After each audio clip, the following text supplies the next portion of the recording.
Now we're just surrounded by these young mahi-mahi. There's 1, 2, 3, 4, 5, 6, 7, 8, 9 at least. And they're just around the boat taking the mickey.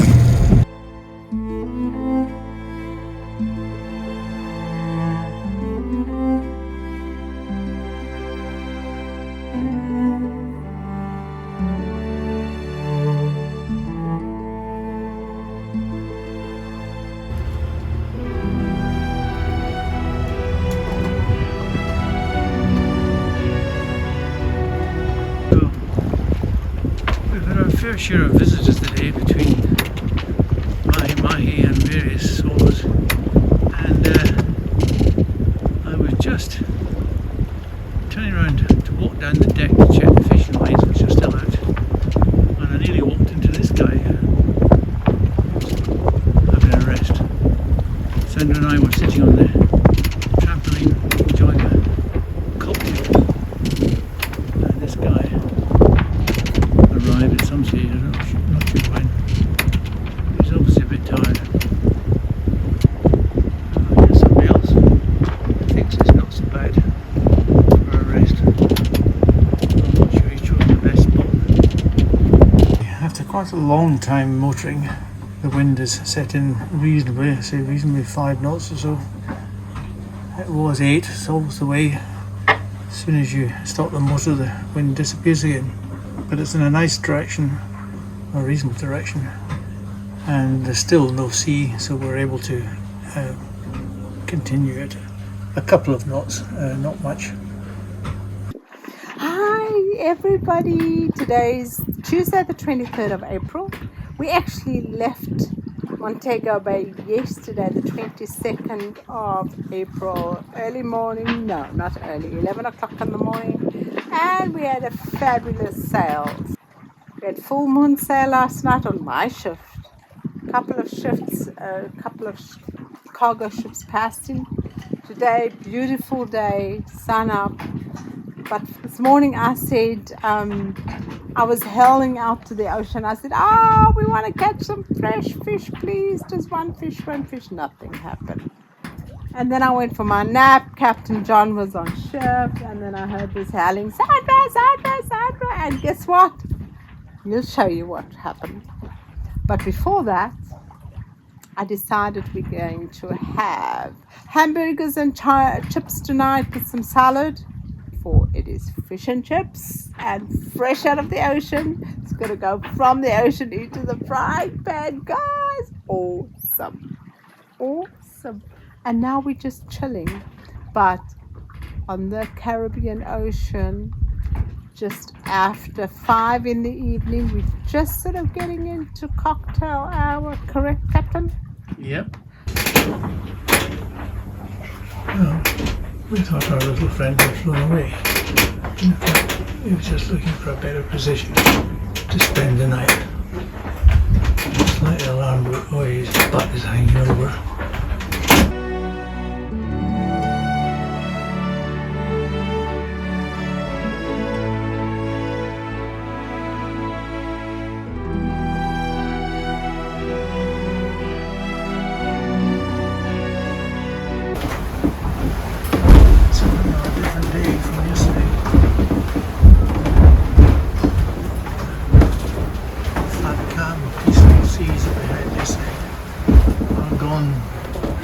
Disappeared in the space of an hour, really. It doesn't look too bad, perhaps, on the camera. It's a pretty bumpy ride, should I say. Pretty bumpy ride. About 45 off the wind. John has now gone up to see what the problem is. We cannot pull in our black line, so God, he is really doing dangerous games here.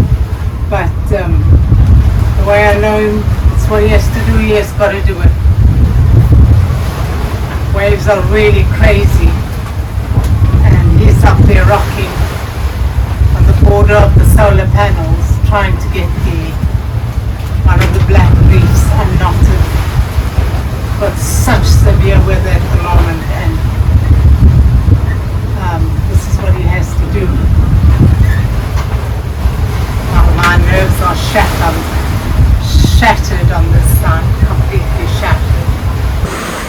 So, after 2 full days at sea, we're just about to pass the 200 nautical miles to go to the destination. It's taken us 2 full days, and we've only covered about 85 miles, 86 miles or something. This is our route here. Whoa. It's a bit rough today. Different day from yesterday. So we started off down here. This line here is our abortive attempt to go set sail on Friday, and we turned back to get our solar arch welded again. And then we set off up here. Yesterday we motored in a straight line towards the waypoint, and that is pretty much the best we've done. Well, Commodore, we're coming towards the end of our 3rd day at sea, Wednesday. Yeah, Wednesday the 24th of April, we think. It's like a donkey ride. Oh yes, it was rough, wasn't it? Donkey Rough. ride. And when I say donkey ride, I mean donkey.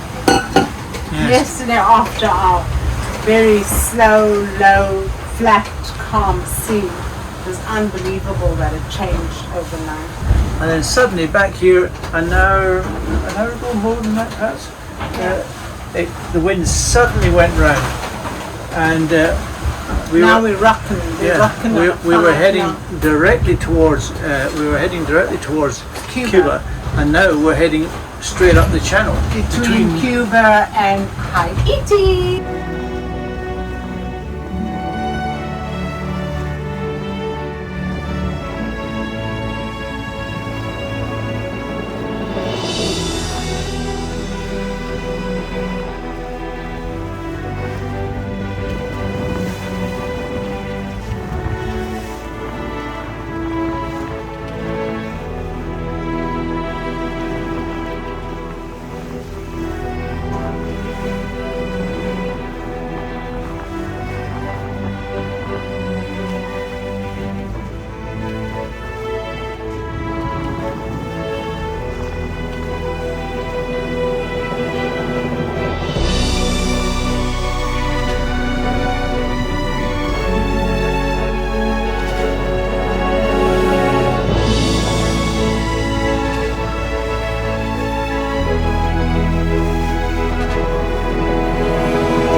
Well, what an interesting evening.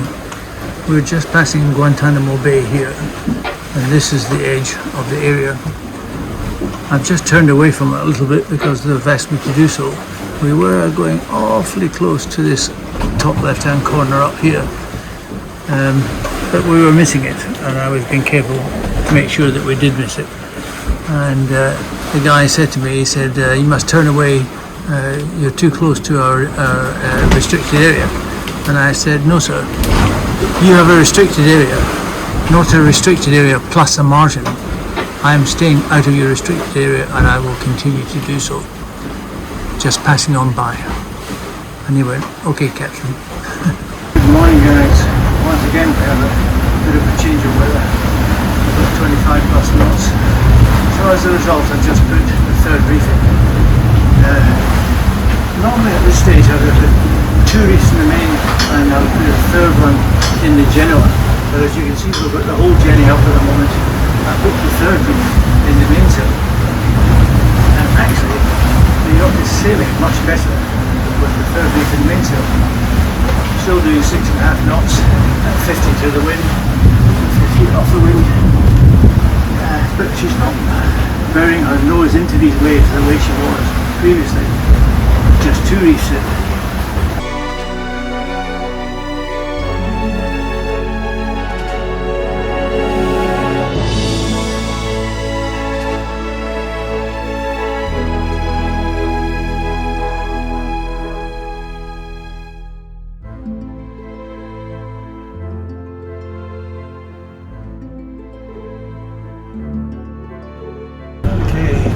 Morning of Saturday the 27th April. It's my granddaughter Una's birthday, so happy 3rd birthday to Una. It's also also what is it also, Commodore? It's South Africa's Freedom Day, 1994. South Africa got their freedom. And not a minute before time, but anyway. Saturday the 27th, and at long last, we're rounding Cuba. In a struggle.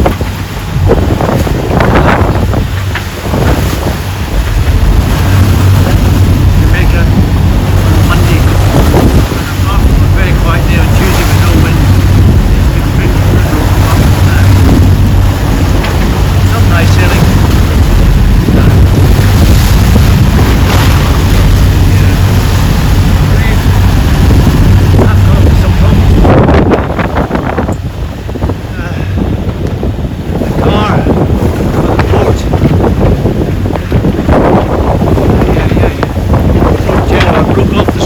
So this is how the Genoa car should be.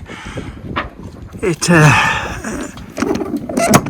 moves up and down this track to allow you to apply different tensions and different direction of tension to the Genoa.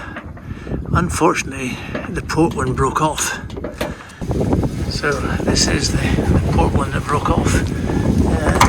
All this bit is absolutely fine, but inside here there were two pieces of plastic, I think, one on each side, which fit in the grooves of the track, the T-track, and somehow they broke out of, I don't know how. So here is the replacement that I fixed up.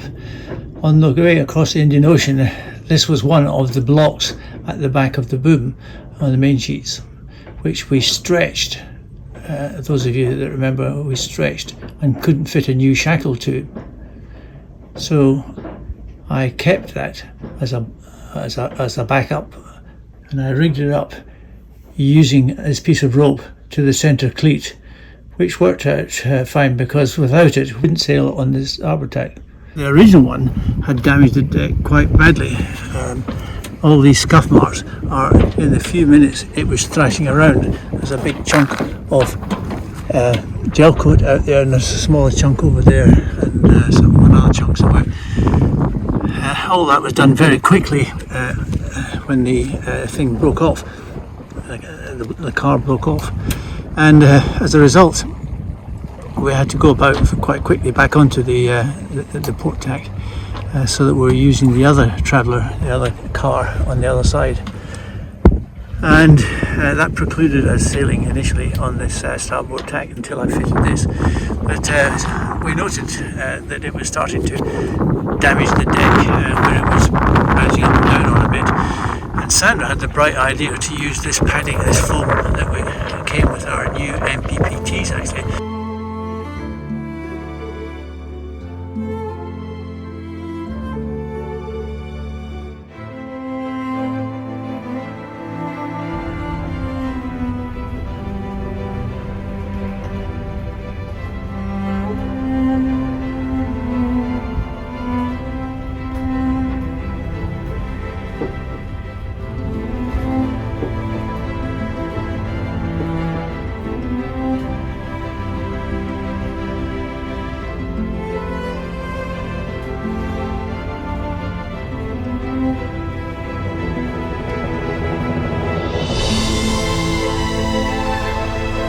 Seems bizarre, but we arrive here at 5 o'clock, it's 5 o'clock, 6 o'clock, whatever time it is,